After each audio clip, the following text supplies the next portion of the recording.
अस्सलाम वालेकुम, लालास किचन में आपका वेलकम है। आज हम बना रहे हैं बहुत ही सॉफ्ट सी रसमलाई। घर पे बनाएं और आप इसको इंजॉय करें। बहुत ही अच्छी रसमलाई है, बहुत ही सॉफ्ट है। आप बाज़ार की रसमलाई से 100% खालिस और 100% सॉफ्ट रसमलाई घर पे बनाएं। तो इसको बनाने के लिए जो चीज़ें दरकार है, थोड़ी सी चीज़ें हैं और कुछ टिप्स फॉलो करनी हैं। आपकी रसमलाई बहुत ही अच्छी और ज़बरदस्त बनने वाली है। तो चीज़ें कौन सी हैं ये मैं आपको बता देती हूँ। बहुत ही कम चीज़ों में बहुत ही अच्छी रसमलाई बन के तैयार होगी।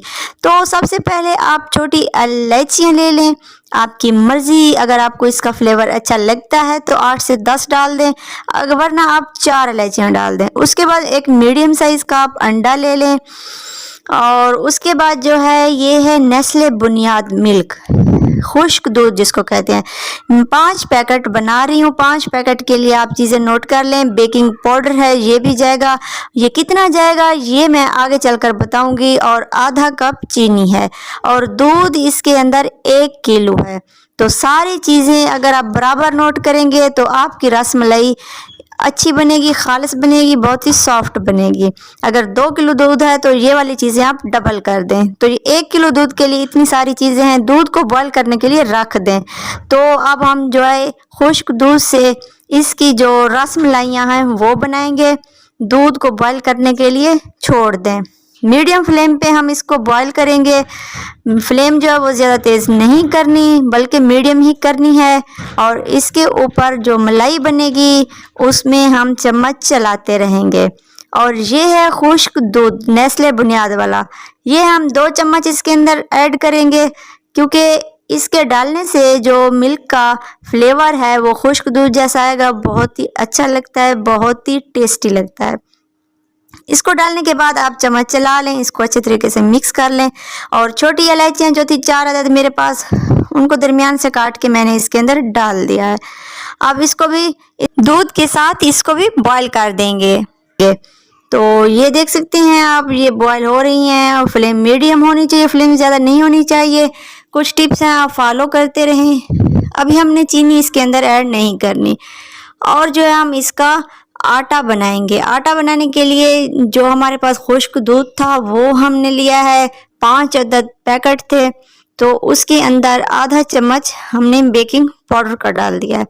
ज़्यादा नहीं डालना वरना जो है रसमलाई वो फट जाएगी। और जो अंडा था उसको मैंने फेंट लिया। अंडे को एक ही बार आपने नहीं डालना बल्कि थोड़ा थोड़ा करके इसके अंदर डालना है।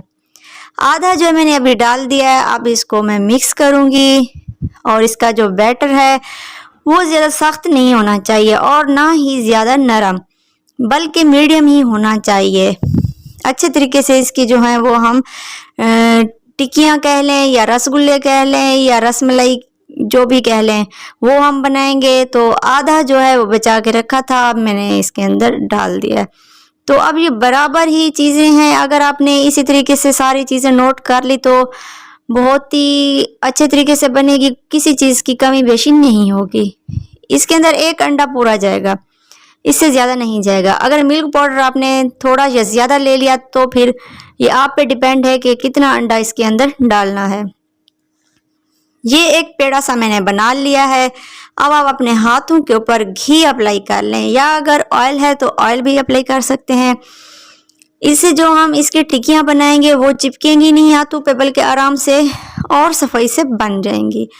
थोड़ा सा बैटर ले लें और हाथों की मदद से इसको गोल शेप दे दें। क्रैक्स नहीं होने चाहिए बल्कि अच्छे तरीके से ये इस तरीके से होनी चाहिए। और जो है आप इसको थोड़ा सा प्रेस कर लें, जिस तरह हम टिक्कियाँ बनाते हैं इसी तरह से आप इसकी टिक्कियाँ बना लें। ये आप देख सकते हैं, अगर आप चाहें तो लंबी टिक्कियाँ भी बना सकते हैं, गोल भी बना सकते हैं। तो मैंने गोल बना ली है, अब मैं सारी बना लूँगी इसी तरीके से।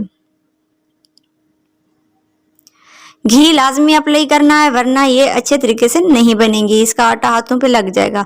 ये सारी मैंने बना के रख दी हैं, आप देख सकते हैं। और ये ना तो ज़्यादा सख्त है और ना ज़्यादा नरम, बल्कि मीडियम साइज़ की ही हैं और ज़्यादा मोटी भी नहीं है और ना ज़्यादा पतली हैं। साइज़ आप देख लें,